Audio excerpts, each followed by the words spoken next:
ప్రియమైన మిత్రులకి, సభ మీద వేదిక పైన ఉన్న పెద్దలందరికీ, ముఖ్యంగా పృథ్వీకి, మిత్రులారా, ఇక్కడ కన్నా కోలాహలం కింద ఎక్కువ ఉన్నది, చైతన్యం ఎక్కువ ఉన్నది, చప్పట్లు ఎక్కువ ఉన్నాయి, ధైర్యం ఎక్కువ ఉన్నది. ఎందుకంటే ఇక్కడ మేము స్పీచ్ మాత్రమే ఇస్తారు, ఆ చైతన్యం నింపేది గ్రామాల నుంచి తరలివచ్చిన ముచ్చర్ల సత్యనారాయణ గారి వారసత్వం.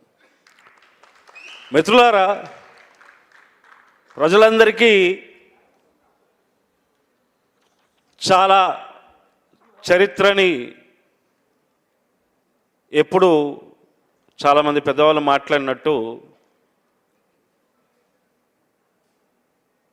చరిత్రని వెలికి తీయకుండా, చరిత్రని చరిత్రగా చెప్పకుండా, చరిత్రని పుస్తక రూపంలో తీసుకొచ్చిన దాంట్లో ఒక పేజీకో ఒక అంగుళానికో కుదిర్చిన మన తెలంగాణ సమాజ మేధావులు, రాజకీయ వ్యవస్థలు, వాళ్ళందరికీ మేము సవాలు విసురుతున్నాం. ఇక మొదలైంది ధిక్కర స్వరం గద్దర్ ఫౌండేషన్ తరఫున. ఇది ముచ్చర్ల సత్యనారాయణ గారితో అని చెప్పి నేను చెప్తా ఉన్నాను. ప్రజలకు అందించాల్సిన ముఖ్యమైన చరిత్ర ఏదైతే ఉందో ఆ అట్టడుగు ప్రజల నుంచి వచ్చిన వాళ్ళమే.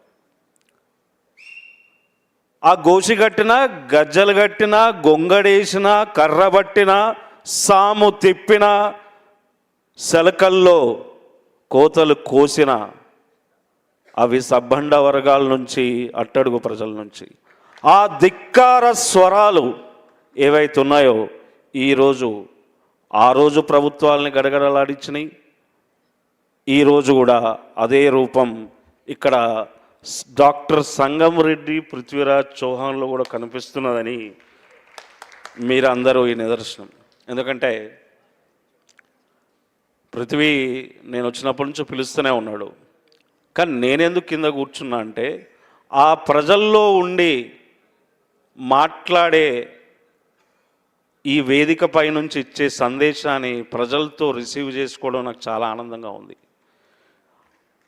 మనముగా స్పందించే ఆ ధిక్కర స్వరాలకి, మనముగా ప్రజలుగా జనం గుండె సప్పుడుగా స్పందించే ఆ ధిక్కర స్వరాలకి నీరాజనంగా నేను కిందే కూర్చుంటాను. పృథ్వీ, మనము ఈరోజు తెలంగాణ సమాజంలో 2014 నుంచి తెలంగాణ తీసుకొచ్చినవనొకడు, ఇచ్చినవనొకడు.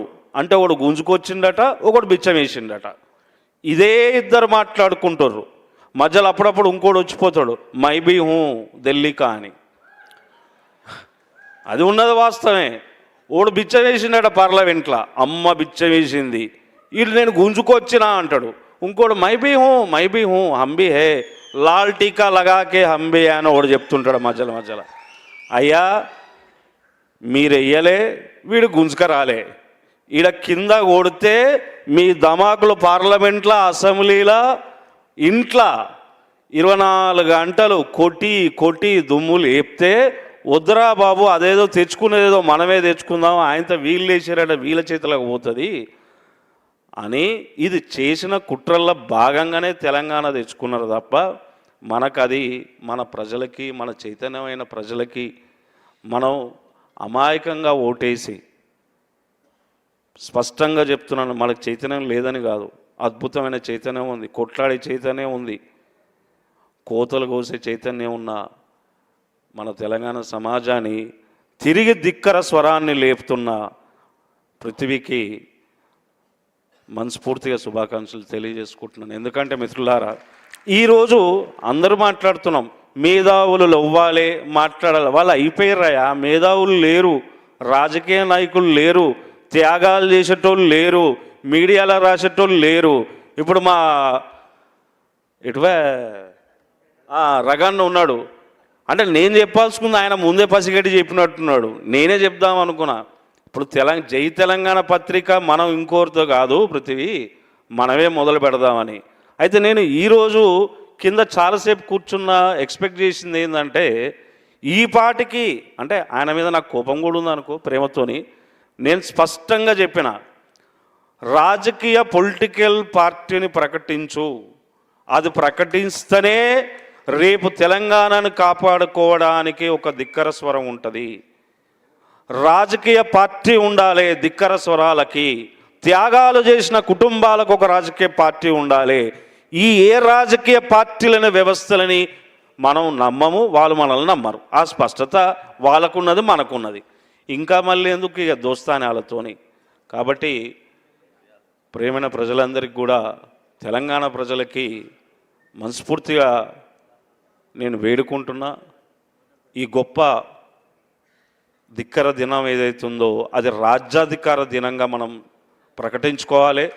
ఎందుకు అంటే రాజ్యాధికారాన్ని ఎలా సాధించాలో ఒక సర్పంచ్గా ముందే ఒక కవులు, కళాకారులు, మనం అన్నీ చెప్తున్నాం, కవి కళాకారులు చైతన్యం పరిచిండు. కానీ ఆ రోజుల్లో సమాజంలో సర్పంచ్ గెలవడం, తను మంత్రిగా ఉన్నప్పుడు బహుశా మహబూబ్నగర్ అనుకుంటా కదా పృథ్వీ, మహబూబ్నగర్లో మంత్రిగా ఉన్నప్పుడు మహబూబ్నగర్లో ఒక దళితుడిని కింద కూర్చోబెట్టినప్పుడు దాన్ని వ్యతిరేకించడమే కాదు, తనని తీసుకొచ్చి పైన కూర్చోబెట్టిన ఏకైక ఉమ్మడి ఆంధ్రప్రదేశ్లో ఏకైక తెలంగాణ మంత్రి అది ముచ్చెర్ల సత్యనారాయణ గారని మనం గుర్తు చేసుకోవాలి. ఇదేదో కుల సమస్య. ఇప్పుడు కింద కూర్చున్నప్పుడు ఓపెన్గా చెప్తున్న పృథ్వీ, కింద కూర్చున్నప్పుడు ఒక కమెంట్ చేశారు, ఇదంతా యాదవుల మీటింగ్ అన్నా, మాకు బీసీలలో సర్క్యులేట్ అయింది, మనవడే రమ్మంటారు కాబట్టి వచ్చినాం అన్నాడు. నువ్వెందుకు వచ్చినావు రా నాయన అని నేను అడిగిన. అంటే ఒక మెసేజ్ వచ్చింది అన్నాడు. కాబట్టి మిత్రులారా, ఇలాంటి కుల ఆధారిత సమాజాన్ని కానీ రాజకీయ పార్టీని కానీ ఈ భారతదేశంలో కానీ ప్రపంచంలో నిర్మాణం జరగలేదు. కాబట్టి పృథివీ తీసుకొస్తున్న ఈ ధిక్కర స్వరం ఏదైతుందో ఎందుకు వచ్చింది? ఈ రాష్ట్ర ప్రభుత్వం, పూర్వ రాష్ట్ర ప్రభుత్వాలు పట్టించుకోలేదు, చేయలేదంటే వాళ్ళు గట్లే ఉంటారు. మరి ఇప్పుడు ఏమైంది? ఈ తెలంగాణలో 2023లో ప్రభుత్వం మారాలి, ఒక మార్పు జరగాలని చెప్పి పృథ్వీ లాంటి వాళ్ళు, ఇక్కడ ఉన్న వేదికలు ఉన్న ప్రతి ఒక్కరు ఇంక్లూడింగ్ మేము కూడా ఆడ పోయి మొత్తుకొని ఓట్లు వేపిస్తే వచ్చిన ప్రభుత్వం ఏం చేస్తుంది? వచ్చిన ప్రభుత్వం మొదటిగా చేయాల్సిన పని ఇలాంటి మహనీయుల్ని గౌరవించుకోవడం. ఆ గౌరవించుకోవడం అంటే నేను 300 గజాలు ఇస్తా, ₹1 ఇస్తా కాదు. అసెంబ్లీలో, ఎందుకంటే he's a personality in assembly. తను ధిక్కర స్వరాన్ని ఉమ్మడి ఆంధ్రప్రదేశ్లో తెలంగాణ కోసం వినిపించిన ఏకైక మంత్రివర్యులు ఎవరైతే ఉన్నారో అది ముచ్చెర్ల సత్యనారాయణ. అది రికార్డ్స్లో చూసుకోండి. పృథ్వీకి లాస్ట్ టైం కూడా చెప్పిన నేను, అసెంబ్లీ నుంచి రికార్డ్స్ తీపి తను మాట్లాడాడు, ఆ పనిలో ఉండమని చెప్పాను.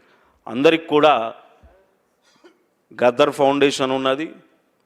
ఇదే వేదిక ముచ్చెర్ల సత్యనారాయణ గారు, నాన్నగారు ఎట్లయితే కలిసి నడిచినరో మేము అట్లే నడుస్తున్నాం. నేను పృథ్వీ ఫౌండేషన్ ఉన్నది, ప్రజావేదికలు ఇస్తుంది. ఉన్న చరిత్రని ఉన్నట్టుగా ప్రజల దగ్గరికి తీసుకుపోదాం. రేపు రాబోయే తరానికి ఒక పార్టీ ఉంటుంది, దానికి ప్రచారాస్తంగా గదర్ ఫౌండేషన్ ఉంటుందని చెప్పి మీ అందరికీ తెలియజేస్తూ, ఈ అవకాశం ఇచ్చిన మీ అందరికీ, నేను మా పృథ్వీని అందరూ లేపారు అనుకో, తర్వాత రేపు ఎంతమంది కింద గుంచుతారో అది కూడా చూడాలి. ఆ సమస్య కూడా ఉంది, దానికి మనం చాలా జాగ్రత్తగా కూడా ఉండాలి. అయితే ముఖ్యంగా ప్రజలారా, మన బాధ్యత ఇది. ఎవరు మేధావులు రారు, కవులు రారు, కళాకారులు రారు, అందరూ కూడా పరిస్థితి అట్లట్లున్నది. మనమే మేధావి, మనమే కవి, మనమే జర్నలిజం, మనమే ఛానల్, అన్నీ మనమే. కాబట్టి దానికి ధిక్కర స్వరం, దానికి అధిపతి, అధినాయకుడు ఇప్పుడున్న తెలంగాణకి పృథ్వీని ముందుకు తీసుకుపోదాం. నువ్వు నాడు, మేము వెనక గుంజం, నీకన్నా ముందే పుస్తకాలు గ్రామాలకు చేరుదాం. ఈ అవకాశం ఇచ్చిన మీ అందరికీ, పృథ్వీకి శుభాకాంక్షలు. ఇలాంటి మంచి కార్యక్రమాలు మిగతా వాళ్ళే కూడా చేద్దామని చెప్పి నేను తెలియజేసుకుంటూ ధన్యవాదాలు. Thank you.